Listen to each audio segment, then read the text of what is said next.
कुठे म्हणजे काय, कुठे? तिथेच तर आहे ना सगळे डब्बे. जरा शोधा ना जरा. तुम्हाला काहीच दिसत नाही.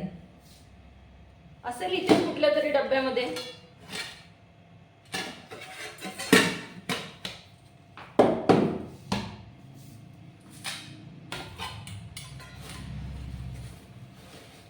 अगं बाई, यामध्ये तर पैसे आहे. मीच ठेवले असणारे पैसे आणि मलाच आठवण नाही राहत. बरं झालं आता सापडले. असंच होते बघा.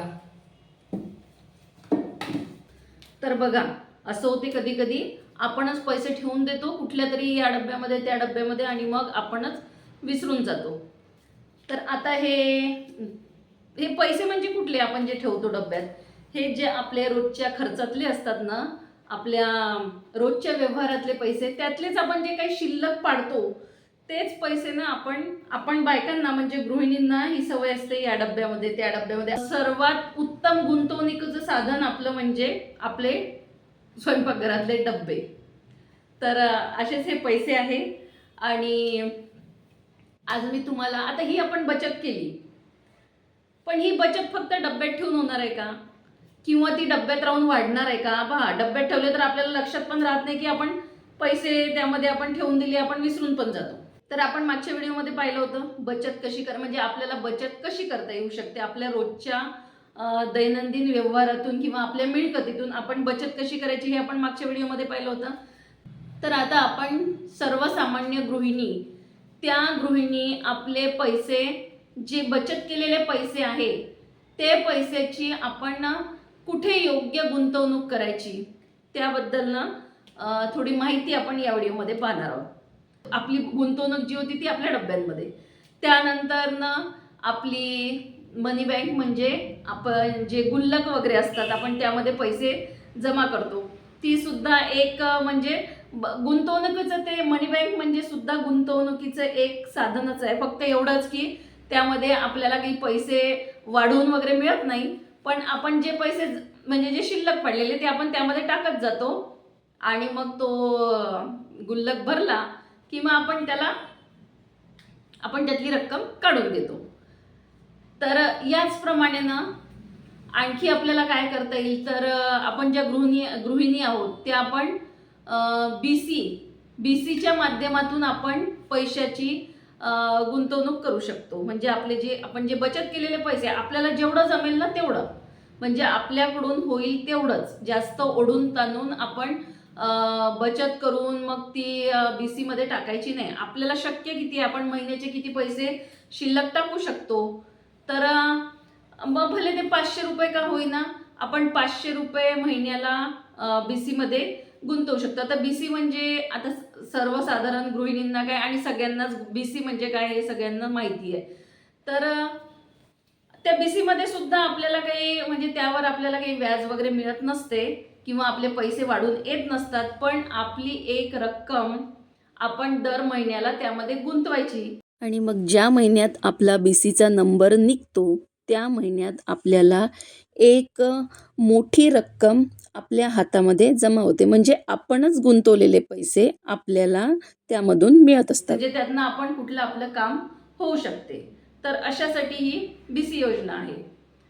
आणि त्यानंतर झालंच तर आरडीची योजना आहे. आपण आरडी मध्ये सुद्धा पैशाची गुंतवणूक करू शकतो, पोस्टामध्ये, बँकांमध्ये. फक्त ना ही सगळी गुंतवणूक करताना योग्य विचार करून करायची. कुठेही म्हणजे काहीही विचार न करता कुठेही आपला जो पैसा आहे तो आपण असा कुठेही गुंतवायचा नसतो. योग्य विचार करून पोस्टामध्ये भरपूर काही आता मी जेव्हा सुरुवात केली होती ना आरडीची, तेव्हा मी अगदी 100 रुपयापासून आरडी भरायला सुरुवात केली होती. तर तुम्ही किती रुपयापासून आरडी मध्ये तुम्ही बचत करू शकता, म्हणजे गुंतवू शकता. तुमचे पैसे तुम्ही तिथे जमा करू शकता आणि मग ते आपल्याला काही वर्षानंतर आपल्याला त्यामध्ये थोडंफार आपल्याला पैसे म्हणजे व्याज आपल्याला मिळतं. तर इथे सुद्धा तुम्ही पैशाची गुंतवणूक करू शकता. पण मी सांगते, प्रत्येक जिथेही तुम्ही गुंतवणूक करत आहात अगदी योग्य विचार करून करा, कुठेही करू नका. कारण हा पैसा आपण मेहनतीने कमवलेला असतो, त्या कमवलेल्या पैशातून आपण ही बचत केलेली असते, त्यामुळे ती योग्य ठिकाणी त्याला गुंतवणे हे म्हणजे गुंतवणूक करणे बरोबर राहील. त्याचप्रमाणे आता ना बऱ्यापैकी सोन्यामध्ये सुद्धा BCची योजना सुरू, म्हणजे सोन्याचे जे ज्वेलरीचे जे दुकान आहे, शॉप आहे, तिथे त्या लोक सुद्धा आता बऱ्याच ठिकाणी BC योजना सुरू केली आहे. म्हणजे तुम्ही दर महिन्याला पैसे भरा आणि वर्षाच्या शेवटी म्हणजे वर्षाच्या शेवटी तुम्ही त्यातनं सोन्याची खरेदी करू शकता. अशा पण आता स्कीम बऱ्याच ठिकाणी, बऱ्याच ज्वेलर्सच्या दुकानामध्ये अशा पण स्कीम आहे. तर आता तर माहिती आहे सोनं किती महाग झालं, आपण एकदम सोनं खरेदी करू शकत नाही. आणि सोनं सुद्धा हे एक गुंतवणुकीचे साधन आहे. म्हणजे सोन्याचा उपयोग फक्त घालण्यासाठी नाही, तर दागिने म्हणून घालण्यासाठी नाही, तर ती आपण भविष्याची ती तरतूद आपण सोन्यामध्ये सुद्धा पैसा आपला गुंतवणूक करू शकतो. तर अशा पण BC आहे. पण योग्य विचार करूनच कुठलीही गोष्ट करायची. पहिले व्यवस्थित सल्ले घ्यायचे, योग्य मार्गदर्शन घ्यायचं, त्यानंतरच कुठेही आपण जिथेही काही गुंतवणूक करणार आहे तिथे आपण नंतरच गुंतवणूक करायची. आपल्याला वाटलं, कोणी काही सांगितलं म्हणून जाऊन कुठलेही काम करायला जाऊ नका. आणि आपल्याला जेवढं शक्य होईल ना तेवढीच गुंतवणूक करायची. म्हणजे कर्जाचा डोंगर करून वगैरे बिलकुल आपल्याला गुंतवणूक करायची नाही. आपल्याकडून शक्य असेल तेवढीच, म्हणजे आपण महिन्याला किती शिल्लक टाकू शकतो, तर तो सगळा विचार करून मग आपण गुंतवणूक करायची. त्याचप्रमाणे फिक्स डिपॉझिट आहे, FDची स्कीम आहे. त्यामध्ये तुम्ही वर्षभरासाठी, 5 वर्षासाठी तुम्हाला वाटेल तेवढ्या वर्षासाठी तुम्ही पैसा गुंतवू शकता. आणि तिथे सुद्धा बँक आपल्याला बऱ्यापैकी एक व्याजदर देत असतो. आपल्या पैशावर आपल्याला व्याजदर मिळत असते. पण कुठल्या बँकेमध्ये करायची? सहसा सरकारी बँकांचाच आधार घ्या. कुठेही जर कोणी आपल्याला म्हणत असेल की तुम्हाला एवढी म्हणजे दाम दुप्पट व्याज देतो, एवढं देतो, तेवढं देतो, तर अशा आमिषाला बळी पडू नका, अशा मोहामध्ये पडू नका.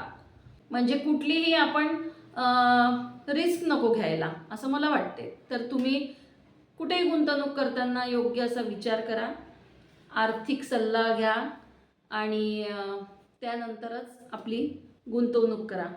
आता खूप काही आलेले आहे गुंतवणुकीचे साधन. SIP आलेली आहे, म्युच्युअल फंड आहे. पण सगळ्या ठिकाणी योग्य विचार करूनच गुंतवणूक करायची. आपल्याला कोणी काही सांगता आहे, कुठल्याही मोहाला बळी पडू नका.